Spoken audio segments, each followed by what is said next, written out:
Good morning বন্ধুরা, welcome my channel.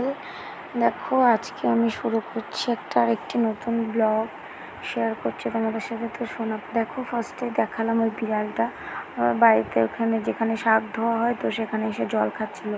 তারপরে তো আমি সোনা পাপাকে নিয়ে বাইরে এসে দেখছি যে ওর ঠাম্মি, মানে আমাদের তো চাষের কাজ করা হয়, তো ওর জন্য ওর ঠাম্মি সেই কচু বাচ্ছিল, কচু উঠেছে যেহেতু চাষ থেকে। তো ও সেইখানে আর কি, মানে উঠোনে খেলা করে বেড়াবে জলের মধ্যে আমাকে নিয়ে। বৃষ্টি পড়ছে গুঁড়ো গুঁড়ো, তবুও আমাকে নিয়ে, মানে ও বাইরে এসেছে যে খেলবে বলে। তো আমিও নিয়ে এসেছি, আর ওর ঠাম্মি এখানে কাজ করছিল। তো দেখো, তারপরে টানতে টানতে আমায় নিয়ে গেছে আমাদের ওই সাদা ফুল গাছ আছে ওখানে যে জলের ড্রামটা দেখতে পাচ্ছ, একটা খারাপ ড্রাম। তো ওটা ধরে ও, মানে বেসিন ভেবে ওইটাকে এরকম করে চালাচ্ছে, জল মুখে দিচ্ছিল।